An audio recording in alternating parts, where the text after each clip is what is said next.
આપણા ગુજરાતમાં તો કોઈ પીતું જ નથી. હા, પણ દારૂબંધી છે યાર આ દેશમાં, રાજ્યમાં આપણા. હા, ગાંધીનો ગુજરાત છે. અને એમાંય કંઈક હશે ને. હું કોઈ દી કોઈ પીવાવાળાને ધૂણવાવાળાને બાપુ મેં કોઈ દી મારી જિંદગીમાં ટીકા નથી કરી. તો મેં લાઈવ રજૂ કર્યું હોય. એનો અર્થ એ નથી કોઈને ટીકા કરું છું. હું શું કામ ટીકા કરું? જે વસ્તુ હું નથી કરતો, એનો અનુભવ નથી, એની ટીકા કરવાનો મારો કોઈ અધિકાર નથી. એમાં કાંઈક હશે તો જ આખી દુનિયા બાપુ પીતી હશે ને, ગુજરાત સિવાય. હા, ગુજરાતમાં એકમાં જ બંધી છે ને, બાકી તો આખા વિશ્વમાં ખુલ્લું છે. હા, બધા એમાં કંઈક હશે તો જ. અને સમુદ્ર મંથન માલી નીકળેલું છે કે આપણા બાપનો તો માલ છે નહીં. હા, 14 રત્નમાંનું એક રતન છે.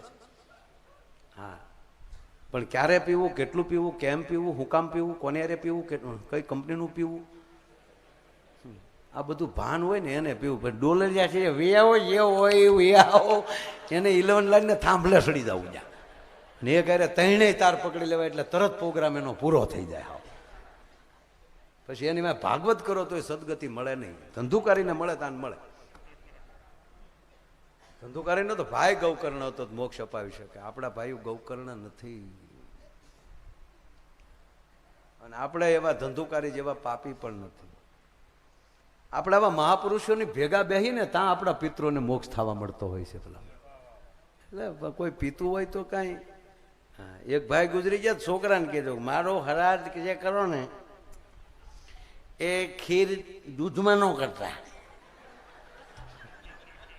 સમજી ગયા ને? દૂધ વગેરે શેમાં કરો તો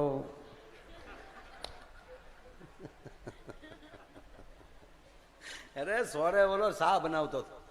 ચા બનાવતો હતો તો પાછી પી દે. હજી કડક બનાવો તો પાછી ડબલ ખાંડ નાખો ને પાછી ડબલ ભૂકી નાખીને પાછી લ્યો. નહીં, હજી કડક બનાવો. ઓલો કે હવે દૂધ નાખું દારૂ નાખું. વ્યસનથી આઘું રહેવું. પણ કોઈ પીતું હોય તો આપણા રૂપિયા ઉડાડે ને તો પછી જેને કોઈ દી દેવા જ ન હોય ને કોઈને, ઉપરથી આવ્યા હોય ને અમુક કંપની ફોલ્ટ, અને કંપની ફોલ્ટ હોય કોઈ દી આવા કારીગરોથી રિપેર નહીં થાય. તો પાછું કંપનીમાં જાય તો જ મેળ આવે. એટલે એ આજે આમ રૂપિયા કોક નાખતો હોય ને તો શું કે લક્ષ્મીનું અપમાન કહેવાય, પગમાં કસરાય. આવું થાય ને બધા પગમાં કસરાય. હવે મારે થોડું ચાવડા સાહેબ માપદંડ, આપ ભણેલા છો, એન્જિનિયર છો, તો એક માપદંડ માપવું છે કે આપણે નાના હતા, 1 વર્ષના, 1.5 વર્ષના, તો આપણે આપણી માની છાતી ઉપર આમ પગ દીધા કે નહીં, આપણે રમાડતી હોય તો આપણી મા ઉપર પગ દીધા કે નહીં? અરે છાતી ઉપર પગ દીધા ને આપણે, નાની નાની પગલિયું પાડી છે. તો માને ગમતું હતું કે નહોતું ગમતું? બાળક પગલા માંડતું હોય, માથે કૂદતું હોય, માં હુતી હુતી રમાડતી હોય, તો ગમતું કે નહોતું ગમતું? મને કહેશો? તો એ આપણી માં આગળ આપણે અવડા હતા, તો આ મહાલક્ષ્મી આગળ આપણે કવડા છે, એ મને કહો. તો આવા હારા કામની અંદર તમે આવું ઘોર કરતા હો, માથે પગલિયું પાડતા હો, તે માને ગમતું હોય કે ન ગમતું હોય તમે નક્કી કરી લો. હે, માં નારાજ હોય જ ન શકે સર.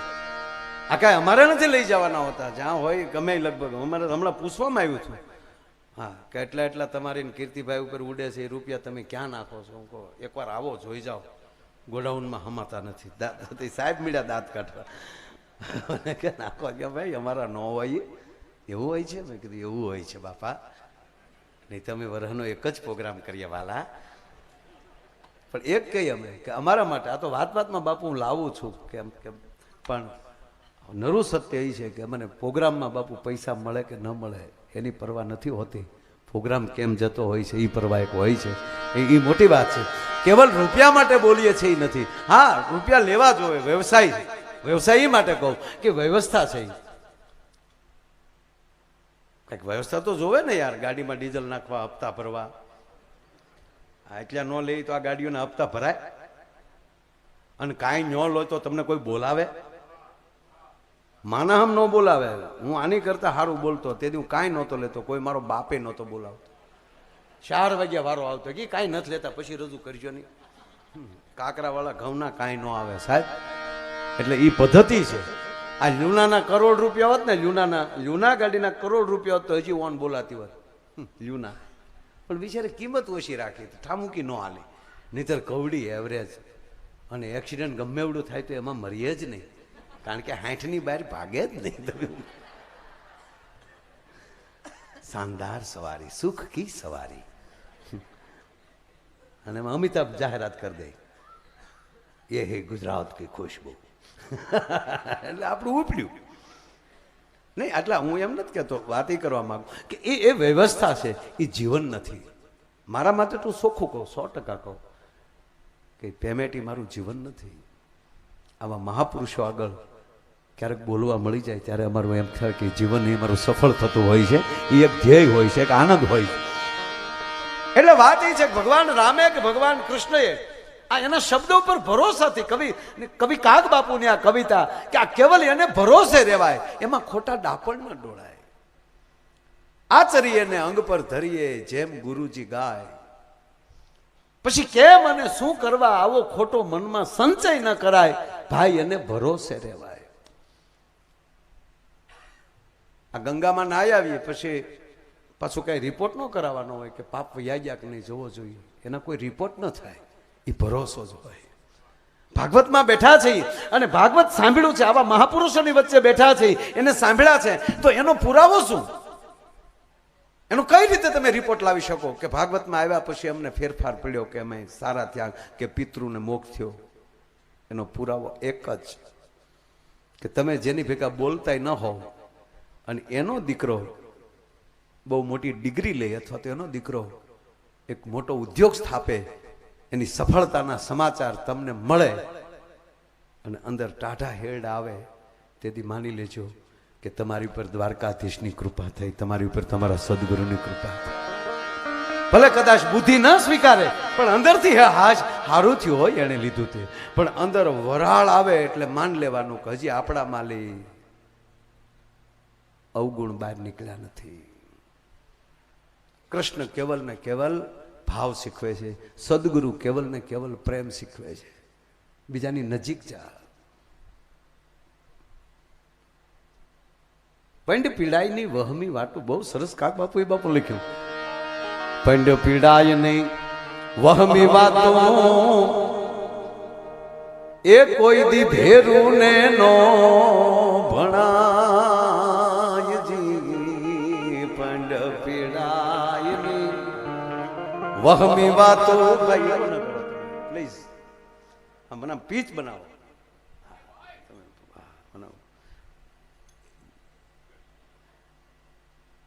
હમણાં અમારા માઇક વાળા પડઘા પાડતા શીખ્યા, જેમ ભૂવા કે ને એમ પડઘા. ઓલાનું આખું સોફ્ટવેર જુદું છે, હું કઈ કઈને જાહેરમાં થાક્યો. ઓલો વેગડ છે ને આ માઇક આરે પછી કાંઈ લેના દેના નથી હોતા. જે પડઘા પાડે એ આખો એનો સોફ્ટવેર જુદું છે, એ સાઈડમાં લઈ આપે છે. આપણા કરવા જાય તો આનું બધું સેટિંગ વિખાઈ જાય છે. ટ્રેનમાં ફાટક બંધ કરવામાં એ હાટું જ આવે છે, વાહન ન ગળી જાય એટલું. ટ્રેન રોડે સડી જાય એ હાટું ફાટક નથી બંધ કરતા. આ ઘણા હજી એમમાં છે કે ફાટક એટલે જ બંધ કરે કે ટ્રેન ફાટેલી રોડે ન સડી જાય. એટલે એની હાટું નહીં, રોડેલી કોઈ ગળી ન જાય અને ઓલી ન ઊભી રહી મોટીમાં. બહુ અઘરું છે. બહુ સરસ વાત કવિ કાગ બાપુએ કે પંડ પીડાય નહીં વહમી વાતો એ કોઈ દી ભેરું ને નો ભણાય જી. પંડ પીડાય નહીં. કવિ કાગ એમ કે તારી પીડા હોય એ તારા ભાઈબંધને ન કહેતો, તારા મિત્રને ન કહેતો. તું મિત્ર માને છો એ ન માનતો હોય અને લેવા દેવાનો તારી વાતો લઈ જશે, સપોર્ટ દેવાને બદલે તારી પંડની પીડાઈ વધારશે. કે તો કાંઈ નહીં કહેવાનું, નહીં એક રસ્તો શું કે હેતુ હશે એને એ હૈયા કેરા એ તો જોખમ જાણી જાય, બસ એને ભરોસે રેવા. મળે ને એ થશે તારા પ્રત્યે તો તારો અવાજ પારખી જાય. કેમ ફોનમાં આવું બોલે છો? આ તારા અવાજમાં મને કઈક ભૂલ લાગે છે. જટ ફોન મૂક, હું આવું છું. જટ ફોન મૂક, હું આવું છું. આ કહેનારું હોય ને ત્યારે માન લેવાનું કે એ હૃદયની જાણનારો છે. પછી એને તારે જે કહેવું હોય કહી દેજે. બાકી તારા શબ્દો, તારું જીવન એ હીરા છે, એને ગમે ત્યાં ન મૂકી દેતો. તારા મોઢામાંથી ફૂલડા જેવા શબ્દ નીકળે છે એ ગમે ત્યાં ન કહી દેતો. વીરા તારે હીરાનો એ વેપારજી, હીરાનો એ વેપાર એ તું છો જવે રાતનો જાણનહાર. વીરા તારે હીરાનો એ વેપારજી. શબ્દને હીરા કીધા એને. કઈક મફતિયા ફરે બજારે એ તારો રોકીને બેસશે બારજી. કઈક મફતિયા ફરે બજારે એ તારો રોકીને બેસશે બારજી. પણ જોયું વિચારી આ ખોલજે એ તારા તિજોરી કે રાજોને દ્વાર. વીરા તારે હીરાનો એ વેપારજી. એમ ભગવાન કૃષ્ણએ ગમે ત્યાં હાટડી નથી ખોલી. એને સુદામા જેવાની રાહે રહ્યો છે. ભગવાન રામ બાપુ વનમાં વ્યા જાય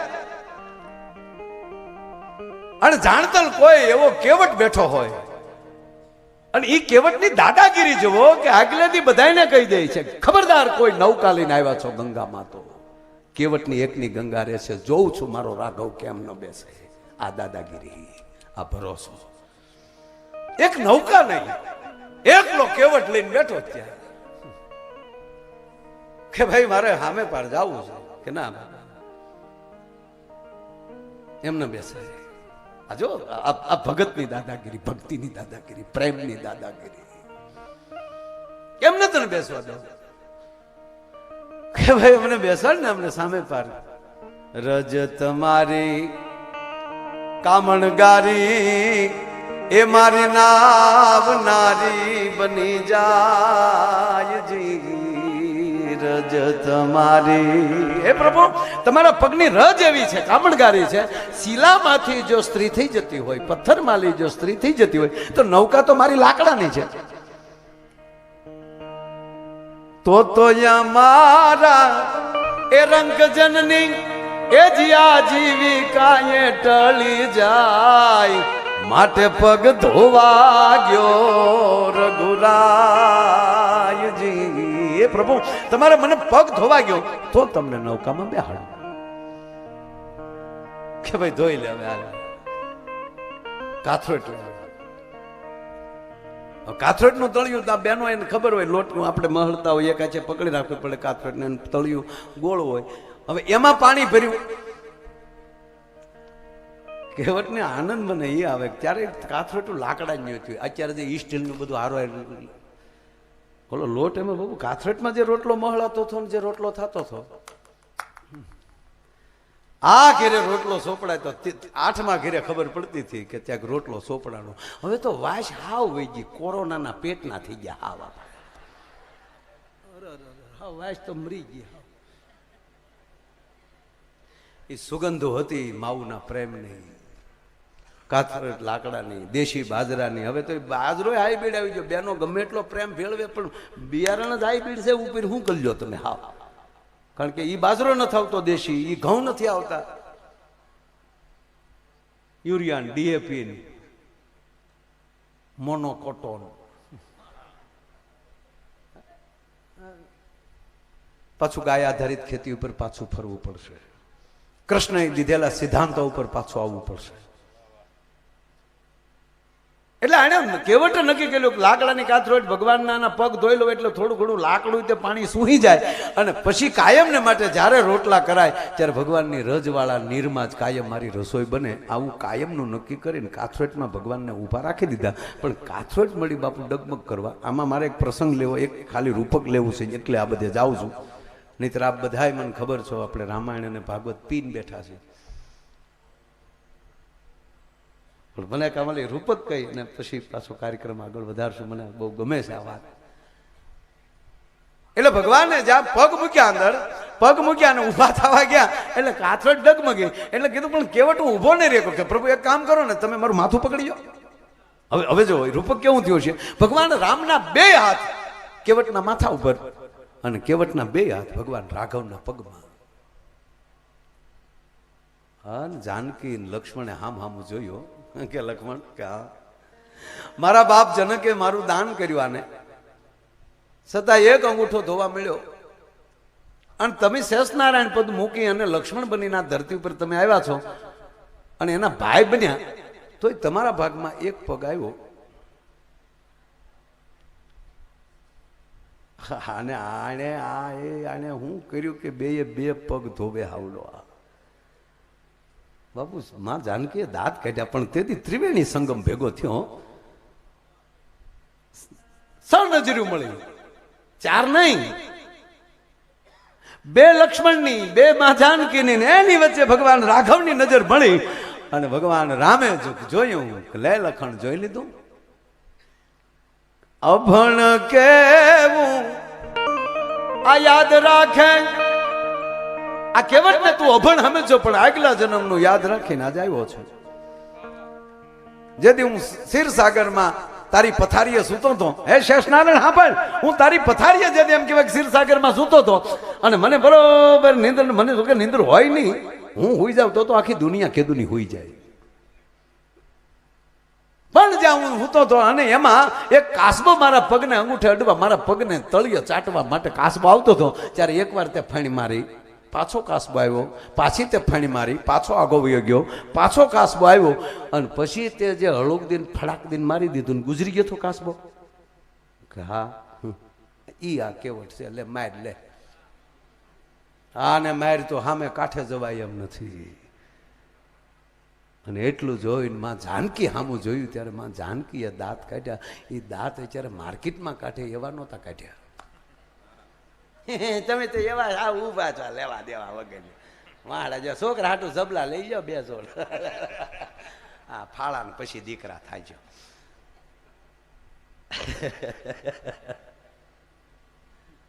પણ બાપુ માં જાનકી દાંત કેટલા કાઢ્યા હતા. બરોબર ભમરો રૂપક છે બાપુ. એક ભમરો છે, ફરતો ફરતો ફરતો ફરતો સરોવરને કાંઠે આવું. સરોવરમાં સરસ મજાનું કમળ ખીલ્યું છે અને એ કમળની અંદર એમ કહેવાય બરોબર ભમરાને રસ સૂચમાં ઉતરવું. અને અહીંયા ભગવાન સૂર્યનારાયણ એક ચક્રીય રથને લઈ રણાદેને ઓરડે દૂધનો કટોરો પીવા જાવું, સૂર્યનું અસ્ત થવું, ભમરાનું કમળમાં ઉતરવું અને કમળનું બંધ થવું અને ભમરાને અંદર બંધ થઈ જવું. ભમરો કમળની અંદર બંધ થઈ ગયો, બહાર નીકળવા માટે ઘણી બધી કોશિશ કરે છે, ઘણી મહેનત કરે છે, પણ ભમરો બહાર નીકળી શકતો નથી. અને અડધી રાત થઈ ગઈ, ઘરે ભમરી રાહ જોઈને બેઠી છે, કારણ હું વાળું કર્યા વગરની છું, હજી આવ્યો નથી. ઘણાના ભમરા હવાર સુધી નથી આવતા, એમાંનો હું છું એક. મારી અટક ભમર છે.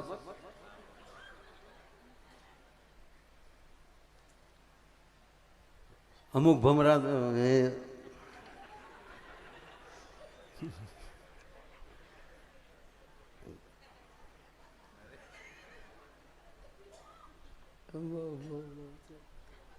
જો કે અડધી રાતનો મજર ભાંગી ગયો, ભમરો ઘરે આવ્યો નહીં. અને ભમરી છે એ ગોતી ગોતી ગોતી ગોતી બાપુ સરોવર કાંઠે આવવું. એક બંધ ભમરાની અંદર એમ કે કમળની અંદર એક ભમરાનો ગુંજન સાંભળવું. ભમરીએ નક્કી કરી લીધું કે નક્કી આ કમળની અંદર મારો ધણી. અને પોતાના પતિને બારો કાઢવા માટે ભમરી લાળ ઉપર લાળું, લાળું ઉપર લાળું, કમળની પાંખ ઉપર મળી પાંખડા ઉપર મારવા, પણ કમળની પાંખડી નથી ખુલતી. ભમરીની લાળની કોઈ અસર નથી થતી. એ થાકેલી ભમરીને એમ કહેવાય બરોબર સરોવરને કાંઠે બેહવું, રાતનું ભાંગવું. અને ઉદ્યાચળને ઓરડેલી ભગવાન ભાસ્કર એક ચક્રી રથ લઈને નવખંડ ધરતીને ઉજાડવા માટે નીકળવું. અને ભગવાન નારાયણ એમ કહેવાય હોનાના પછેડાનો ચાણા કરતો એમ કહેવાય ધરતી ઉપર ઘા કરવો. અને નારાયણ સૂર્યનું પહેલું જ કિરણ એમ કહેવાય કે કમળ ઉપર પડવું, કમળનું ઉઘડવું, ભમરાને બહાર નીકળવું, ભમરી ભમરાનું મિલન થવું. પણ કઠણાઈ તો જુઓ, એ ઉપર આમ જળહાપ જાળાંબીને ઉભેલો અને બરોબર કમળની માલી એમ કહેવાય ભમરો બહાર નીકળવા જાવો અને જળહાપે ફડાક કરતો એમ કહેવાય ભમરાને મોઢામાં લેવો. ભમરી જોઈ ગઈ કે હાય હાય કાળ મૂકો, હમણાં મારા ધણીને મારી નાખશે. એ થાકેલી ભમરી તમામ તાકાત ભેગી કરી અને સેલી લાળ એક વધી હતી, એ તમામ તાકાત ભેગી કરી અને જળહાપના ખોપરા ઉપર એમ કહેવાય ભમરીએ લાળનું મારવું અને જળહાપનું મોઢું ઉઘડવું અને મોતના મોઢામાં ભમરાનું ચટકવું અને મોતના મોઢામાં ભાગે જેમ તેમ ભાગે નહીં, એ સરોવરને સામે કાંઠે ઉતરવું. અને જે જગ્યાએ ભમરાનું ઉતરવું ત્યાં બાપુ લજામણીનો છોડવો, લજામણીના છોડવાને ભમરાની પાંખનું અટકવું. અને લજામણીનો છોડવો જેટલો લજાય ને એટલામાં જાનકીએ દાંત કાઢ્યા છે મારા બાપ.